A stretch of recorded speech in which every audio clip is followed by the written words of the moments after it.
So good morning everybody. Last time we were doing ताच्छिल्य and the last ताच्छिल्य जो हमने complete किया था वो था मूल संज्ञा। मूल संज्ञा का अर्थ है कि जिस संज्ञा या जो वर्ड का मीनिंग उस कंटेक्स्ट में एक्सपेक्टेड है या सबसे ज़्यादा एप्रोप्रिएट है वो मूल संज्ञा है।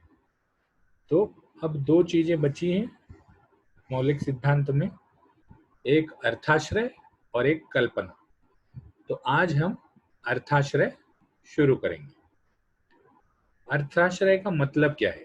अर्थ मतलब मीनिंग, आश्रय मतलब जहां रहता है।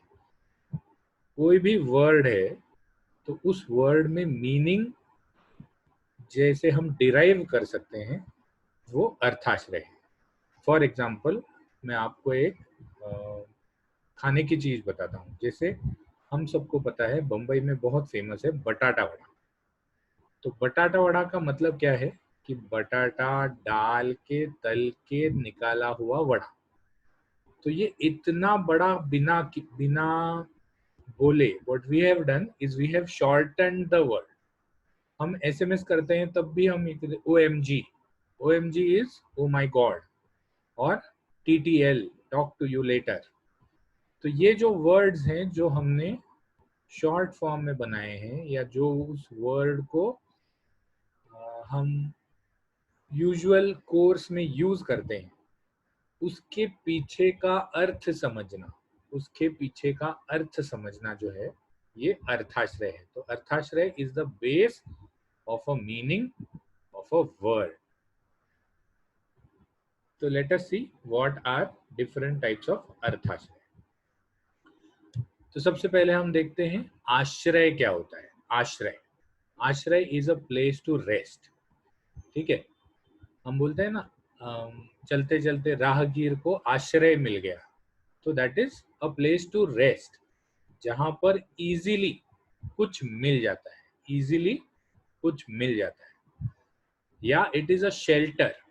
शेल्टर मतलब हमने बारिश में एक झोपड़ी का आश्रय लिया, तो it is a shelter when there is no other way, you have to stop or you have to zero down to something, so it is a shelter. It is a patron. Patron मतलब somebody who is standing behind. तो मुझे सिर्फ आपका ही आश्रय है, that means it is a patron. This we are talking about आश्रय only, not अर्थाश्रय। आश्रय, आश्रय का क्या क्या अर्थ है वो समझ रहे हैं। तो आश्रय इज अ पेट्रन, मतलब किसी चीज, कोई आदमी या कोई व्यक्ति जिसका आश्रय, जैसे हमने हमने समझो मावा खाना छोड़ दिया, तो हम क्या खाते हैं फिर? आश्रय किस पे लेते हैं? च्युइंग गम पे, कि मुंह में कुछ ना कुछ चबाने के लिए चाहिए ना, तो च्युइंग गम का आश्रय हो गया। तो it can be a person और अ सब्सटेंस और a feeling who is standing behind you, who helps you in a particular situation. और it is a concern. concern मतलब जब दो चीजों का रिलेशन होता है तब उसको आश्रय कहते हैं। आश्रय आश्रयी भाव, आश्रय आश्रयी भाव। जैसे पृथ्वी महाभूत और माउस का आश्रय आश्रयी भाव है, मतलब माउस जो है वो पृथ्वी महाभूत से कंसर्न्ड है, भूयस्त्व या डोमिनेंस है उसमें। तो आश्रय is a place to rest, आश्रय इज अ शेल्टर, आश्रय इज अ पेट्रन, और आश्रय is a concern of two things. तो ऐसे ही 21 अर्थाश्रय बताए हैं, 21 अर्थाश्रय बताए हैं आयुर्वेद में, मौलिक सिद्धांत में, टीकाकारों ने। अब टीकाकारों ने अर्थाश्रय क्यों बताए हैं? क्योंकि जितनी भी संहिताएं हैं वो सब शॉर्ट फॉर्म में लिखी है, वो बहुत छोटे से इसमें लिखी है, तो उसमें बहुत सारे वर्ड्स को स्किप किया है, बहुत सारे वर्ड्स को स्किप किया है। क्यों स्किप किया है? क्योंकि जैसे मैंने मेरे ख्याल से थर्ड या फोर्थ लेक्चर में बताया था कि आयुर्वेद ये पूरा बाय हार्ट होता था, प्रिंटिंग टेक्नोलॉजी तो थी नहीं। तो because it was by hearted, उसमें दो चीजें होना बहुत जरूरी था। एक मतलब उसमें लय होना जरूरी था। ये भी मैंने आपको बताया था कि पिक्चर के बड़े बड़े डायलॉग्स हमको याद नहीं रहते, लेकिन पिक्चर के गाने हमको इजीली याद रह जाते हैं। उसका कारण क्या है? उसका कारण ये है कि उसमें लय रहता है। लय, लय इज अ रिपीटिटिव सीक्वेंस। तो अगर आप अष्टांग हृदय के कोई भी श्लोक को देखोगे तो उसमें लय है। लय मतलब पहले 8 वर्ड्स, एक लाइन में 16 लेटर्स होते हैं। पहले 8, बाद में 8, पहले 8, बाद में 8। तो ये जो लय है, ये लय उस चीज को बाय हार्ट करने में यूज होता है। दूसरा चीज, न अति संक्षेपम न अति विस्तारम, ज्यादा विस्तार में भी नहीं और ज्यादा संक्षेप में भी नहीं। तो इसीलिए इन दो चीजों के वजह से बहुत टाइम उनको कुछ वर्ड्स खा जाने पड़े, कुछ वर्ड्स स्किप करने पड़े, कुछ वर्ड्स उनको शॉर्ट करने पड़े। तो इसीलिए अर्थाश्रयों का बहुत इंपॉर्टेंस है।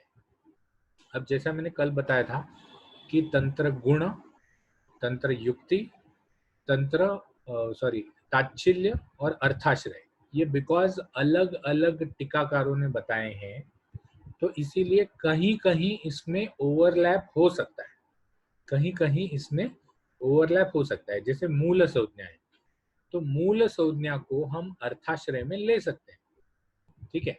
बट एग्जाम में जब क्वेश्चन आता है तो हमको अलग अलग चीजें बतानी पड़ती, तो इसीलिए अर्थाश्रयों को अलग से सीखना जरूरी।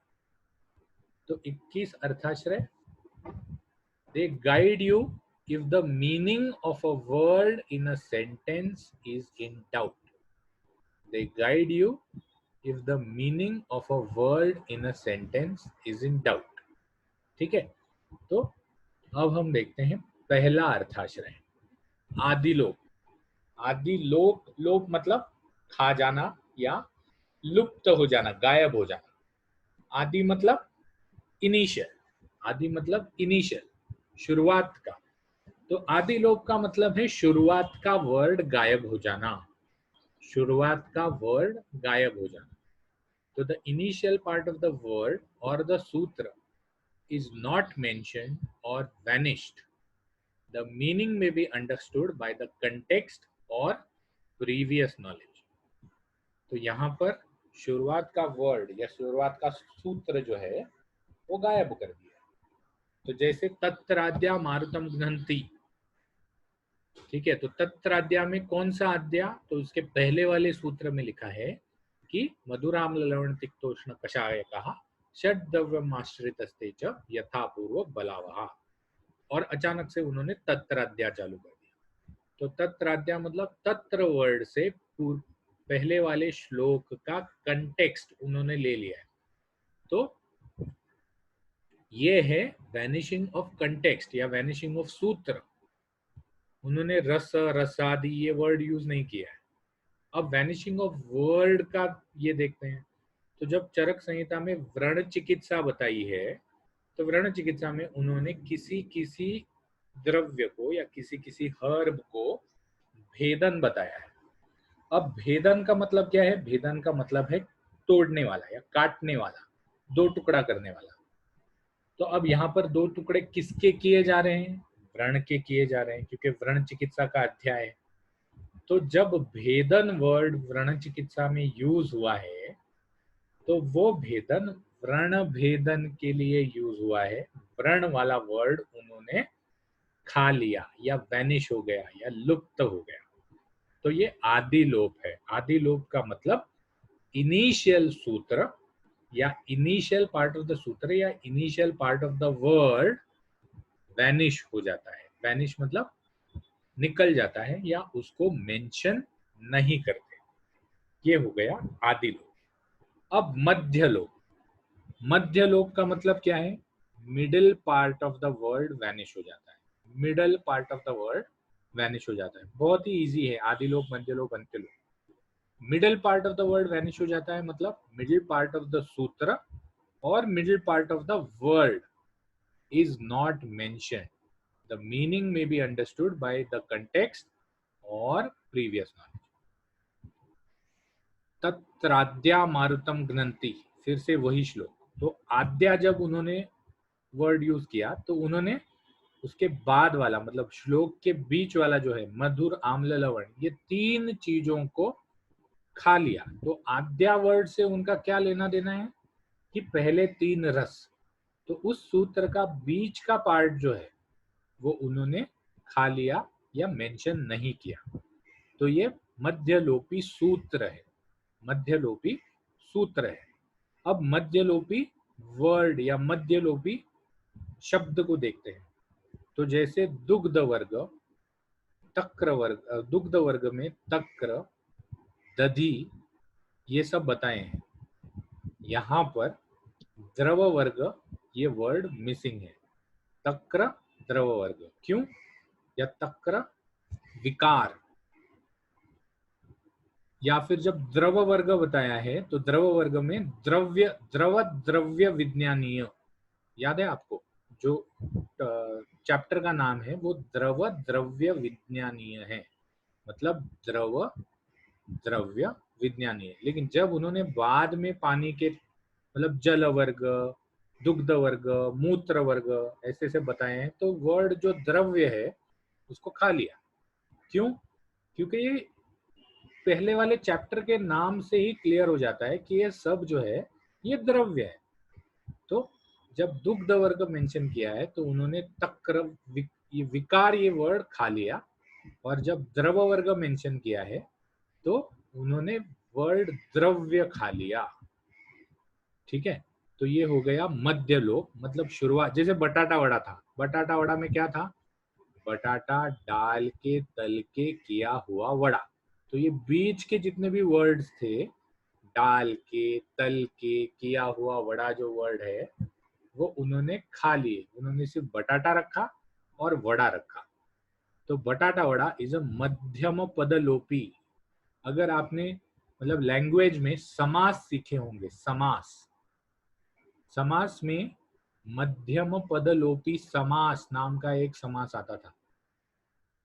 मुझे आपका मतलब 10th तक का पोर्शन क्या है पता नहीं, हमारे यहाँ 10th तक थर्ड लैंग्वेज या सेकेंड लैंग्वेज में समास सिखाते थे। तो समास में मध्यम पदलोपी नाम का एक समास होता था। तो ये मध्य लोप जो है ये उस मध्यम पदलोपी समास के जैसे है। संस्कृत में भी 100% समास होंगे क्योंकि एवरी लैंग्वेज है समास। अंत्यलोप, अंत्यलोप मतलब लास्ट का वर्ड या लास्ट का सूत्र वो लोप कर देता है। जैसे वापिस से हम तत्राद्या पे आते हैं। तत्राद्या मारुतम घ्नन्ति त्रयस्तिक्तादया कफम कषाय तिक्त मधुरा पित्तम। तो जब कषाय तिक्त मधुरा पित्तम या ये कषाय तिक्त मधुरा पित्तम जब बताया गया है तो घ्नन्ति मतलब नाश करता है, इस वर्ड को उन्होंने खा लिया। कषाय तिक्त मधुरा पित्तम, इससे क्या समझता है? कषाय तिक्त मधुरा पित्त को, पित्तम मतलब पित्त को, लेकिन पित्त को क्या? तो घ्नन्ति, घ्नन्ति मतलब नाश कर देता है। तो ये नाश कर देता है, उसको खा गए। लास्ट वाला वर्ड जो है वो खा गए, तो इसीलिए इसको अंतलोप कहते हैं, या लास्ट वाला वर्ड खा लिया। ठीक है, उसके बाद आता है उभय लोप। उभय लोप में दो चीजों को खा जाते हैं, दो चीजों को खा जाते हैं। या तो आदि लोप और मध्य लोप होता है, या तो आदि लोप और अंत लोप होता है, या तो मध्य लोप और अंत लोप होता है। उभय लोप में दो चीजों का लोप होता है, या तो शुरुआत और लास्ट, बीच का चीज बताते हैं, या तो शुरुआत और बीच का लास्ट का चीज बताते हैं, या तो शुरुआत सॉरी बीच का और लास्ट का शुरुआत का चीज बताते हैं। ठीक है, तो जैसे त्रयस तिक्तादया, जब तिक्तादया बताया तो उन्होंने कौन सा लोप किया है? तिक्त, कटु, कषाय।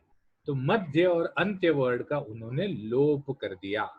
तो तिक्तादया वर्ड से मध्य और अंत वर्ड का लोप कर दिया, तो मध्य और अंत लोपी है ये, तो ये उभय लोपी है। तो एक ही श्लोक में मैंने 4 प्रकार के लोप समझा दिए आपको सूत्र में। और इसके आगे वाला हम देखते हैं सर्वलोप। सर्वलोप बहुत ही इजी है, मतलब कोई चीज बताया ही नहीं है, कोई चीज बताया ही नहीं है, आपको अपने दिमाग से उसको सॉर्ट आउट करना है। I am very happy that today there are 60 participants, पूरा अटेंडेंस है। तो so I will not be taking any attendance today. तो सर्वलोप मतलब तीनों प्रकार के लोप उसमें आ गए, तो पूरे सूत्र का या पूरे वर्ड का लोप हो गया। This is to induce super consciousness in the topic, but this में रेज सम डाउट। कोई मेरे जैसा बुड़बक आदमी रहेगा तो गधेड़ा जिसको बोलते हैं ना, तो सर्वलोप अगर हो गया तो उसमें डाउट आने के चांस होते हैं, बाकी 4 प्रकार के लोप में डाउट कम आने के चांस होते हैं। ठीक है, तो हाँ ब्रिजेश बोलो। सर सर्वलोप होगा तो पता कैसे चलेगा किस चीज का लोप हुआ है? एग्जाम्पल देखो ना, एग्जाम्पल देखो। ठीक है, तो अन्न काले सेवना, अन्न काले सेवना अगर वर्ड यूज हुआ है। हाँ ब्रिजेश वापिस से हाथ रेज किया, अच्छा आपने लोअर हैंड किया। नहीं सर, वो गलती से हो गया था। ठीक, तो अन्न काले सेवना ऐसे वर्ड एक श्लोक में आया है। तो अन्न काले सेवना में अन्न काल में लेना है ये समझ में आता है, लेकिन कब कौन से अन्न काल में लेना है वो समझ में नहीं आता। ठीक है, अन्न काल हमारे 2 होते हैं, जो मैंने संसर्जन क्रम में समझा दिया था। अन्न काल 2 प्रकार के होते हैं प्रकार नहीं, 2 अन्न काल होते हैं, एक जब हम लंच लेते हैं, एक जब हम डिनर लेते हैं। तो अन्न काले सेवना जब बोलते हैं तो पूरा का पूरा वर्ड उन्होंने गायब कर दिया कि कौन से अन्न काल में लेना है, सुबह वाले या रात वाले। तो इससे एक मीनिंग तो हमको ये समझता है कि अन्न काल में लेना है, लेकिन कौन से अन्न काल में लेना है वो समझ में नहीं आता। क्या उनको ये अपेक्षित है कि दोनों अन्न काल में लेना है? क्या उनको ये अपेक्षित है कि सिर्फ सुबह लेना है? क्या उनको ये अपेक्षित है कि सिर्फ शाम को लेना है, मतलब रात के खाने के टाइम पे? तो अन्न काले सेवना से कुछ समझ में नहीं आता। तो इसीलिए जब सर्वलोप हो जाता है तो सुपर कॉन्शियसनेस से हमको पूरा ये चैप्टर का ध्यान रख के करना पड़ता है। जैसे अन्न काले सेवना अगर मूत्र के संदर्भ में आया है, तो मूत्र के संदर्भ में अपान वायु जो है ये सुबह के अन्न काल में ज्यादा होता है, तो सुबह के अन्न काल में सेवन करना चाहिए। अगर ये व्यान वायु के संबंध में आता है तो दोपहर के अन्न काल में सेवन करना चाहिए। अगर और किसी चीज के संबंध में आता है तो अगर प्राण वायु के संबंध में आता है तो दोनों अन्न काल में सेवन करना चाहिए। तो इसीलिए सुपर कॉन्शियसनेस मतलब पूरे चीज को पूरी तरह से समझना जरूरी हो जाता है जब सर्वलोप हो जाता है। ये जो है ब्रिजेश, ये अर्थाश्रय है। अर्थाश्रय का मतलब ये है कि कौन से वर्ड से क्या मीनिंग निकलता है और उससे कौन से मीनिंग को हम आइडेंटिफाई या रिलेट करने वाले हैं। तो जब सर्वलोप हो जाता है तो कभी कभी हमको टोटली एज अ चैप्टर या टोटली एज अ कंटेक्स्ट हमको we have to imbibe to complete the meaning of the sentence or mean to take out the meaning of the word। समझ में आया अभी? Yes sir. ओके, तो इसीलिए मैंने ये भी लाइन डाला है वहां पर कि इट में बी वेरी नाइस कि सर्वलोप से बहुत सारे वर्ड और सूत्र बच जाते हैं, लेकिन इट में ऑल्सो रेज डाउट्स, इसमें ऑल्सो रेज डाउट्स। अब हम चलते हैं आगे वाले, उपधा लोप। उपधा लोप इज जिसमें पेनल्टीमेट वर्ड जो है, पेनल्टीमेट, पेनल्टीमेट मतलब आखिर से पहला, आखिर से पहला, लास्ट वर्ड नहीं, लास्ट से पहला शब्द या लास्ट से पहला अक्षर लोप कर देते हैं। लास्ट से पहला अक्षर या लास्ट से पहला शब्द लोप कर देते हैं। तो जैसे एग्जाम्पल देखो पहले, विषासक्त। विषासक्त का मतलब जो विष से आसक्त है या जिसको विष दिया हुआ है। तो विषासक्त के लिए उन्होंने कहीं कहीं विषाक्त ये वर्ड भी यूज किया है। तो इसमें से लास्ट लेटर कौन सा है? त। क को त, आधा क और त, ये लास्ट लेटर है। लेकिन उसके पहले पेनल्टीमेट मतलब उसके पहले वाली जो उपधा है उसको उन्होंने लोप कर दिया, खा लिया उसको। तो अर्थाश्रय में पूरा खाने पीने का आइटम है पूरा। तो विषासक्त को कहीं कहीं उन्होंने विषाक्त भी बोला है। तो यहाँ पर स खा लिया उन्होंने। तो many a times to fit the पद्य, पद्य में 8 अक्षर हो, इसीलिए पेनल्टीमेट, विशास बोलते तो कुछ अलग मीनिंग निकलता या शायद मीनिंग निकलता ही नहीं। तो उन्होंने क्या कर दिया, पेनल्टीमेट वर्ड जो है, एक वर्ड लास्ट वर्ड के पहले वाला जो वर्ड है, लेटर है, उसको उन्होंने खा लिया। तो many a times to fit the पद्य, पद्य को 8 अक्षर में रखने के लिए the penultimate letter is omitted. आजकल एसएमएस के भाषा में ये बहुत सारा यूज होता है। पेनल्टीमेट वर्ड्स, प्लीज, पीएलएस, तो पीएल रख दिया और ईएएसई, पेनल्टीमेट वर्ड जो है वो खा लिया। अब इसका कारण क्या है?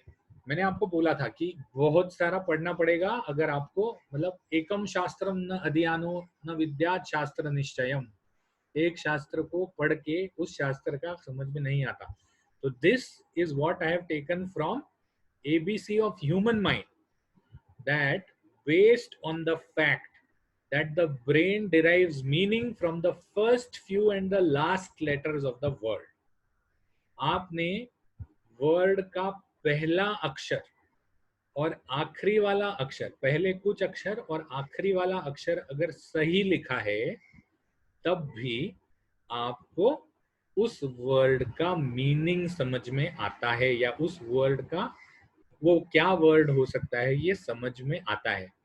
बीच में अगर आपको याद है तो व्हाट्सएप पे एक मैसेज घूम रहा था जिस पे ऐसे बहुत सारे, मतलब पूरे मैसेज में ऐसे वर्ड्स लिखे थे जो सीक्वेंस में नहीं थे। बीच के लेटर्स जो हैं वो सीक्वेंस में नहीं होते थे, सिर्फ पहले 1 2 और लास्ट का वर्ड जो है वो सीक्वेंस में होता था। तो हम वो पूरा मैसेज पढ़ के समझ सकते थे। उसका कारण हमारा ब्रेन जो है, it derives meaning from the first few and the last letter of the word।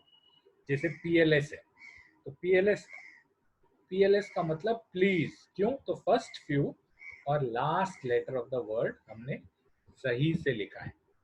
ठीक है, तो ये हो गया उपधा। उपधा मतलब, उपधा इज, जैसे हम लिखते हैं ना डॉक्टर, तो डॉक्टर में क्या लिखते हैं? DR, D for donkey, R for rat, तो DR लिखते हैं, OCTOR, पूरा का पूरा खा लेते हैं। तो उपधा लोप जो है वो सूत्र में नहीं आता, वो सिर्फ शब्द में आता है। और शब्द में इसलिए आता है क्योंकि पद्य में उस शब्द को हमको 8 अक्षरों में फिट करना है। पद्य में हमको उस अक्षर को 8, उस शब्द को 8 अक्षरों में फिट करना है। फिर हम चलते हैं वर्णोपजनन पे। वर्णोपजनन मतलब the inherent correlation between a word and associated word, the inherent correlation between a word and associated word, the use of word in a particular context will bring around a group of coherent words which are related to the context.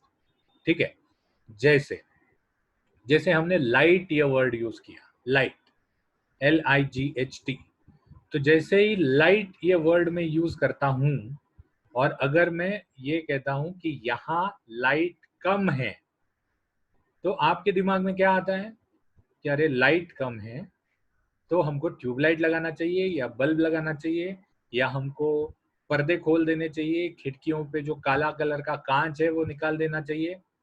लेकिन अगर मैं यही word light ये use करता हूं कि अरे ये कपड़ा या ये बर्तन बहुत लाइट है, ये बर्तन बहुत लाइट है, तो आपके दिमाग में क्या आता है, शायद मुझे और भारी बर्तन लेना चाहिए या जाड़ा वाला स्टील लेना चाहिए।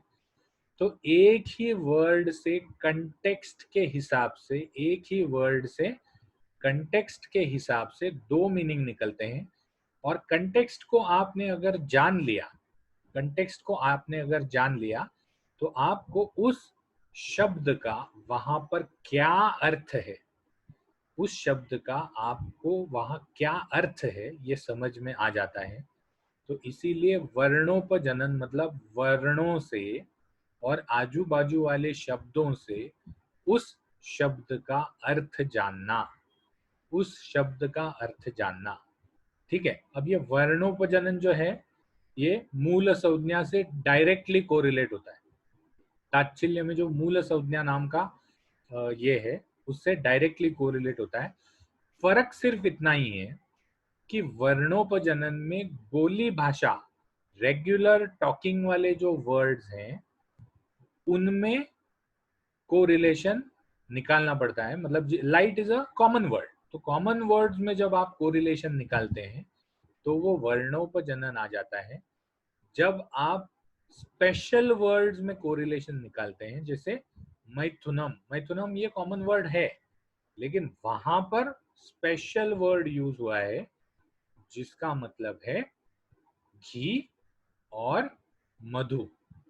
तो जब कॉमन वर्ड से मतलब निकालते हैं तो वो वर्णोपजनन होता है। और स्पेसिफिक, स्पेसिफिक टू द शास्त्र, स्पेसिफिक टू द शास्त्र, तो ऐसे वर्ड से आप मतलब निकालते हैं तो वो मूल संज्ञा हो जाती है। मूल संज्ञा इज अ संज्ञा। हाँ हिरल बोलो। सर आपने उत्साह लोक में डॉक्टर का एग्जांपल दिया था ना सर। हाँ sir doctor means, doctor, doctor means, doctor मतलब डॉक्टर। समझ नहीं आया सर। अच्छा, हम जब डॉक्टर लिखते हैं उपधा लोप में लास्ट लेटर के पहले वाले लेटर्स खा जाते हैं वो लोग। फर्स्ट लेटर नहीं खाते, लास्ट लेटर नहीं खाते, बीच वाले लेटर्स खा जाते हैं। तो जैसे हम मतलब उसमें मैंने ये भी बताया था कि आपका जो ब्रेन है वो फर्स्ट लेटर और लास्ट लेटर देखता है और उससे मीनिंग निकाल देता है। तो अगर DR लिखा है, DR, ठीक है, तो DR अगर किसी के नाम के पहले लिखा है तो D और R के बीच के जो वर्ड्स हैं, जो उपधा है, बीच वाले फालतू के वर्ड्स, मतलब उनके हिसाब से फालतू के जो लेटर्स हैं वो लेटर्स उन्होंने खा लिए। खाने के बाद क्या हुआ कि D और R ये दोनों चीज को देख के हमने डॉक्टर ये वर्ड इम्बाइब कर लिया या इन्फर कर लिया। वहां पर OCTOR ये पूरा नहीं लिखा है लेकिन फिर भी DR जैसे ही हमने देखा, हमने डॉक्टर ये वर्ड समझ लिया कि भाई ये आदमी के नाम के पहले DR लिखा है, इसका मतलब ये डॉक्टर है। अगर यही DR अगर बैलेंस शीट में या प्रॉफिट एंड लॉस अकाउंट में दिखता तो वहां पर DR का मतलब debit, credit is CR, debit is DR, तो वहां पर अगर दिखता तो वो डेबिट हो जाता, जबकि डेबिट में आखिर में T आता है लेकिन यहाँ पर DR लिखा है, क्रेडिट एंड डेबिट। लेकिन जब किसी के नाम के पहले आता है तो वी कोरिलेट कि ये D और R जो है इसके बीच के OCTOR खा लिए हैं, तो उसकी उपधा, उपधा मतलब पेनल्टीमेट, अल्टीमेट के पहले फर्स्ट लेटर और लास्ट लेटर के बीच के जो लेटर्स हैं वो खा गए। अब ये बीच के लेटर जब खाते हैं तो 1 लेटर खा सकते हैं, 2 लेटर खा सकते हैं, 3 लेटर खा सकते हैं, 4 खा सकते हैं, लेकिन पहला और आखिरी वाला नहीं खाते। पहला और आखिरी वाला नहीं खाते। जैसे विषाक्त में उन्होंने 1 लेटर खा लिया, विषासक्त की जगह पर विषाक्त लिख दिया, तो 1 लेटर खा लिया।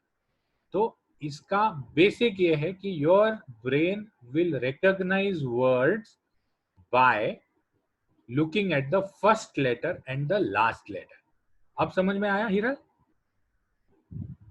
हाँ सर, ये जो शॉर्ट फॉर्म में हम लिखते हैं डीआर, वो तो समझ में आ गया, टेक्स्ट जो यूज करते हैं। हाँ। लेकिन ये नहीं समझ आ रहा था डॉक्टर का मतलब क्या होता है। हम डॉक्टर बनने वाले, कोई हमसे पूछेगा डॉक्टर होता क्या है भाई, तो क्या कहेंगे? नहीं नहीं, इसमें जब आप शास्त्र पढ़ते हो तो मतलब ये तो 100% है कि whenever you are reading a book, you know some words of the language. You know some words of the language. Without knowing the language, you will not be able to read a book and understand a book. तो normal चीज में कहते हैं कि if you know 3000 words in a language, you know the language. If you can understand the meaning of 3000 words in a language, you know the language. If you understand 5,000 words in the language, if you understand and correlate, or you can understand and you are able to understand the meaning of 5,000 words, you are proficient in the language. And if you are मतलब जो interpreters रहते हैं, interpreters मतलब एक भाषा को दूसरी भाषा में ट्रांसलेट करने वाले, तो इंटरप्रेटर्स जो रहते हैं, they know around 8,500 words in the language. तो जब ये स्टूडेंट्स को आज की तारीख में भी पढ़ाया जाता है और पिछले तारीख मतलब पिछले जमाने में जब गुरुकुल पद्धति थी तब भी पढ़ाया जाता था, तो सबसे पहले उनको भाषा शास्त्र पढ़ाया जाता था। इसीलिए एकम शास्त्रम न अधीयानो, एकम शास्त्रम न अधीयानो न विद्यात् शास्त्र निश्चयम। एक शास्त्र पढ़ोगे तो कोई भी शास्त्र समझ में नहीं आएगा। तो इसीलिए भाषा शास्त्र पहले पढ़ाया जाता था, फिर दर्शन शास्त्र पढ़ाया जाता था, फिर आयुर्वेद पढ़ाया जाता था। उसका कारण यह है कि आयुर्वेद के सिद्धांत उनको ज्यादा अच्छी तरह से समझे, इसलिए। ओके, तो वर्णोपजनन के बाद ऋषि क्लिष्ट। ऋषि क्लिष्ट, ऋषि क्लिष्ट मतलब ट्रेडिशनली एक्सेप्टेड मिसनॉमर्स। ठीक है, वडोदरा और बड़ौदा, वडोदरा और बड़ौदा, या वडोदा और वडोदा, या बड़ोदरा और वडोदरा, ये ट्रेडिशनली एक्सेप्टेड मिसनॉमर्स है। मिसनॉमर्स मतलब जिसमें एक letter, slight variation of the original word, किसी ने गलती से कर दिया और बाद में वो एक्सेप्ट हो गया। किसी ने गलती से, किसी ऋषि ने क्लिष्ट होके, तकलीफ में आके, कितना बाय हार्ट करना पड़ता है, तो तकलीफ में आके किसी ने मिसनॉमर कर दिया। या मिसनॉमर इज व्हाट? मिसनॉमर मतलब जैसे एक वर्ड या एक लेटर या 2 लेटर्स उसमें चेंज हो गए और वो बाद में भाषा में एक्सेप्ट हो गए, दैट इज अ मिसनॉमर। ठीक है, तो slight variation in the original word which was erroneously, गलती से हुआ किसी से, और बाद में जिसको रिलीजियसली फॉलो हुआ और जिसका हमने भाषा में इनकॉर्पोरेट कर दिया। जैसे रोम और लोम, ये दोनों का अर्थ सेम है, दोनों का अर्थ सेम है। रोम मतलब भी छोटे बाल जो चमड़ी पे रहते हैं, और लोम मतलब भी छोटे बाल जो चमड़ी पे रहते हैं। तो रोम और लोम ये ऋषि क्लिष्ट शब्द हैं, ये अलग अलग शब्द नहीं हैं, ये ऋषि क्लिष्ट शब्द हैं। जब रोम बोलेंगे या लोम बोलेंगे तो सेम मीनिंग निकलता है। तो अब हम ये लेक्चर रोक देते हैं